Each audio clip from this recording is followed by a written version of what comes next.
अस्सलाम वालेकुम, नमस्ते, सत श्री अकाल। मेरा नाम सैल, आप सबका स्वागत है अब न्यूज़ महाराष्ट्र में। शताब्दी हॉस्पिटल में काम करने वाले कर्मचारियों को नहीं मिल रही है सैलरी। आखिर क्या वजह हो सकती है सैलरी नहीं मिलने की? आखिर क्यों गरीब लोगों का हक छीन लिया जाता है? आइए देखते हैं आज की खबर। आखिर किस बात को लेकर है ये मामला। अभी हमारे साथ में सैयद नफीस जी जुड़ने वाले हैं। ये समाजवादी पार्टी के तालुका सेक्रेटरी है, प्लस हेल्थ कमेटी मेंबर भी है। नावल कंपनी के कुछ कर्मचारियों के साथ में कुछ उनकी पेमेंट का इशू आया। अभी हमारे साथ में नफीस जी जुड़ने वाले हैं। क्या मैटर है क्या नहीं, आइए उनसे बात करते हैं। नफीस जी बताएंगे कि क्या मैटर है सर? मैटर ऐसा है मैडम कि ये कम से कम 4 से लेके 5 कर्मचारी हैं शताब्दी हॉस्पिटल में, और मैं शताब्दी हॉस्पिटल का दक्षता कमेटी मेंबर हूँ और समाजवादी पार्टी का तालुका सेक्रेटरी हूँ।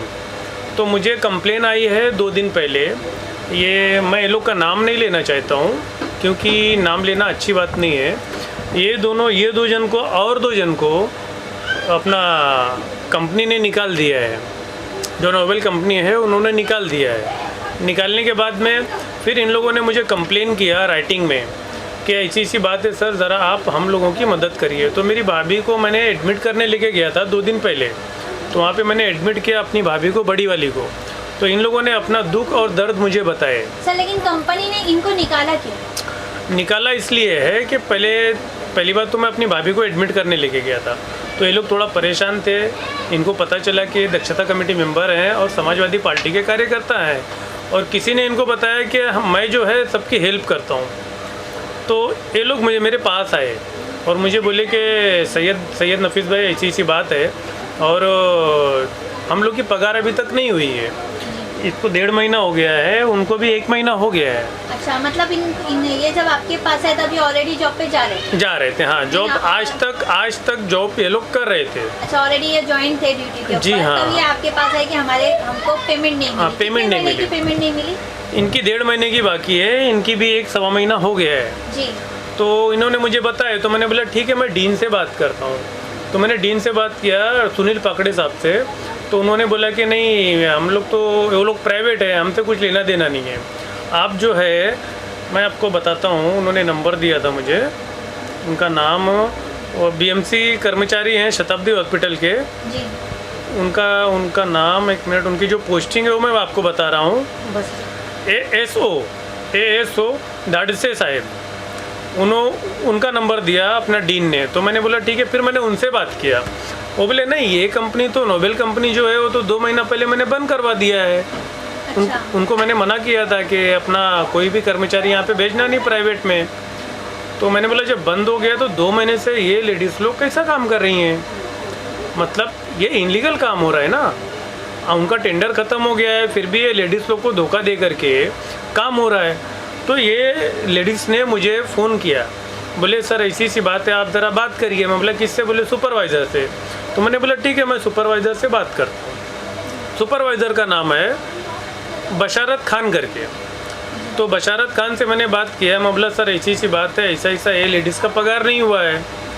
तो उन्होंने क्या बोला, हम लोग 6-6 महीना पगार नहीं देते हैं, 3-3 महीना पगार नहीं देते हैं। तो मैंने बोला क्यों? तो उन्होंने बोला कंपनी हमको देगी तो ही हम देंगे। तो मैंने बोला कंपनी देगी ठीक है, लेकिन वो आपका इशू है। ये गरीब तबके के लोग हैं, झोपड़पट्टी में रहने वाले हैं, इनके घर का भाड़ा बाकी रहता है। ये लेडीज़ के 2 महीने का घर का भाड़ा बाकी है, लेडीज़ के घर में राशन तक नहीं है। तो आप जब उनको पगार नहीं दोगे तो उसके बच्चे भूखे मर जाएंगे, वो भूखी मर जाएगी।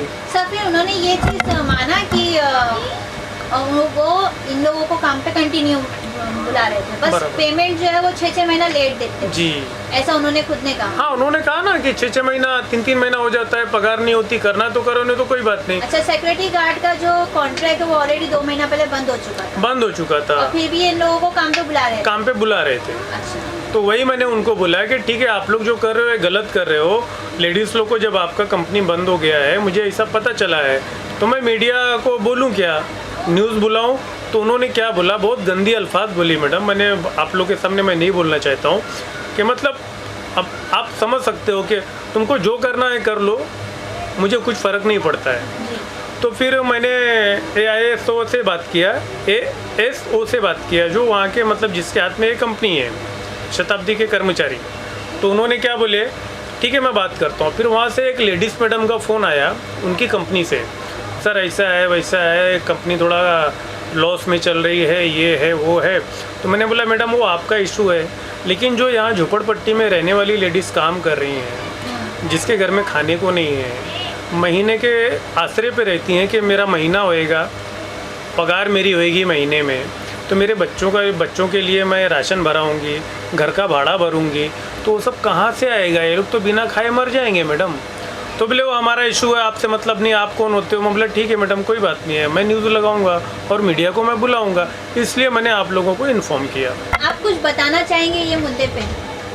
अभी 1.5 महीने से मेरा पेमेंट रोके है, कभी देखने के लिए भी नहीं आते थे, कुछ भी प्रॉब्लम होती थी। आज मैंने उनको सर को फ़ोन किया कि सर मेरी आईडी भी नहीं बनाए हो और मेरा पेमेंट भी नहीं दिए हो। तो बोले कि ठीक है मैं मंडे को आता हूँ और देता हूँ।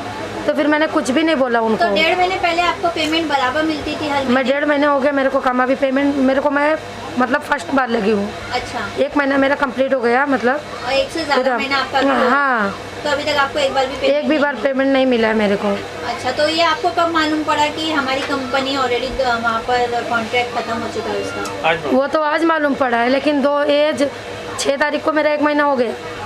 तो मेरे को 7-8 तक मैं फ़ोन की थी कि सर मेरा पेमेंट, बोले सबका जब आएगा ना तब तुम्हारा भी आएगा। लेकिन मैं सर को आज फ़ोन की, सर मेरे को प्रॉब्लम है, क्योंकि रूम का भाड़ा नहीं दूंगी तो वो लोग निकाल देंगे रूम से हमको, बच्चे हैं मेरे छोटे छोटे। तो बोले ठीक है मैं मंडे को आता हूँ तो बताता हूँ, ये नहीं बोले कि देता हूँ, बताता हूँ। फिर उसके बाद मैसेज किए कि तुम घर पे जाओ। अच्छा, हाँ, तो मैं उनको खाली एक ही शब्द बोली कि क्यों। आज से काम पे मत आना। वो बोले काम पे नहीं आने का है। अच्छा, मैसेज में हाँ। क्या डाले वो आपको?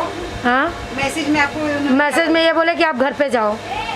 तो मैं सर को बोली क्यों, तो उसका वो बताए नहीं क्यों। मैं उनको कॉल भी करती, बीच में करती थी तो उठाते भी नहीं थे कॉल। अच्छा, जी, आप कंटिन्यू वहाँ आके हाजिरी लगा रहे थे? मैं 8 से 8 मेरी ड्यूटी है मैडम। अच्छा, तो आपका वहाँ पर फाइल वाइल बनता है तो सब उसमें हाजिरी लगती कुछ है? जी।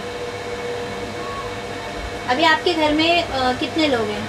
मेरे घर में 5 लोग थे, लेकिन वो बड़ा वाला थोड़ा गाँव गया, 4 लोग अभी। मतलब आपके बच्चे और आप लोग? मैं हस्बैंड और मेरे बच्चे 2। तो अभी आपका सहारा यही एक था कि और भी कुछ है? नहीं, मेरा यही है। यही एक सहारा था हाँ, जो हस्बैंड भी थोड़ा। अभी बिना नोटिस के आपको निकाला गया है? जी, आपको कोई नोटिस नहीं दिया गया? नहीं। क्या कहना चाहेंगे आप इसके ऊपर? अभी क्या मेरा पेमेंट नहीं दिए हैं, मेरा पेमेंट तो दें। आपकी पेमेंट की आपको ज़रूरत है? जी, इनको पेमेंट की ज़रूरत भी है, और दूसरी बात ये महानगर पालिका से गुहार भी लगा रही हैं कि मुझे काम से बिना विदाउट नोटिस निकाला गया है। अगर महानगर पालिका ने विदाउट नोटिस निकाला है, कॉन्ट्रैक्ट लेबर है, तो क्या हुआ? कॉन्ट्रैक्ट लेबर हैं तो इसका मतलब ये नहीं है कि अचानक किसकी भी नौकरी, किसकी भी पेट पे लात मार दो।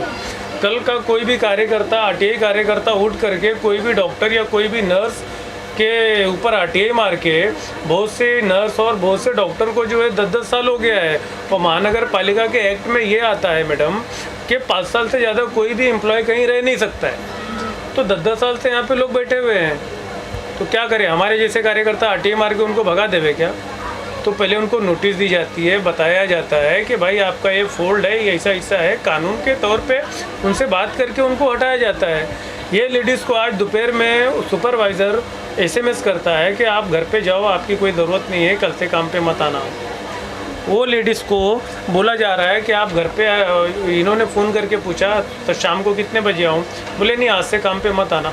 तो इसका मतलब ये क्या है? नाइट में है और ये डे में? ये डे में है और नाइट में है। हाँ, तो मेरा कहने का मतलब है कहीं ना कहीं मैं अपने आमदार अबू हाशिम आदमी साहब से और हमारी नगर सेविका रुखसाना सिद्दीकी मैडम से और हमारे जो 4 नगर सेविका और हैं वो समाजवादी पार्टी के, उन लोग से मैं गुहार लगाता हूँ, उन लोग से मैं रिक्वेस्ट करता हूँ कि प्लीज़ आप लोग इसके ऊपर ज़रा ध्यान दें।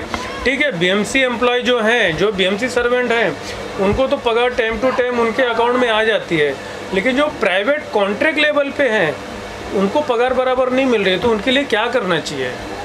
मैं यही रिक्वेस्ट करता हूं और हमारे Mumbai commissioner, BMC Mumbai commissioner से रिक्वेस्ट करता हूं, हमारी महापौर से रिक्वेस्ट करता हूं मैं, और जो हमारे डीन है सुनील पाकड़े साहब, उनसे भी मैं रिक्वेस्ट करता हूं कि जो प्राइवेट लेवल पे जो कॉन्ट्रैक्टर के लेबर हैं उनको बराबर बराबर सैलरी मिलना चाहिए। वो सब गरीब तबके के लोग हैं मैडम। आप कुछ कहना चाहेंगे? आपको यहाँ पर कुछ महीने आपने काम किए हो? जी मैं 1 महीना काम कर रही हूँ। हाँ, तो जब आपको जॉब पे लगाया गया था जी तब से अभी तक तो आपको पेमेंट मिली नहीं? आपको कुछ कहा गया था जॉब पे लगने पे?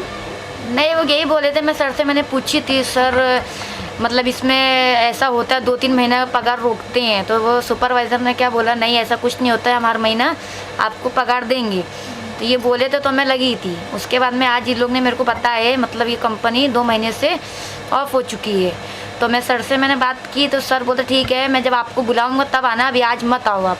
अच्छा, जी। ऐसा बोला। और पेमेंट का आपने बोले तो क्या बोले? पेमेंट का बोलते अभी मैं आपको जब बोलूँगा ना तब आप आना।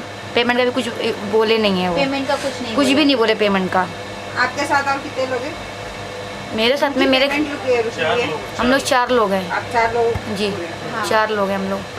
तो अब यही हमें पेमेंट चाहिए, हमें ज़रूरत अभी है। आपकी ड्यूटी कहाँ लगी थी? वही शताब्दी में लगी थी, नाइट शताब्दी में में। नाइट जी में लगी थी। ऐसी और बड़ी खबरों को देखने के लिए बने रहिए अब न्यूज़ महाराष्ट्र के साथ। जय हिंद, जय महाराष्ट्र।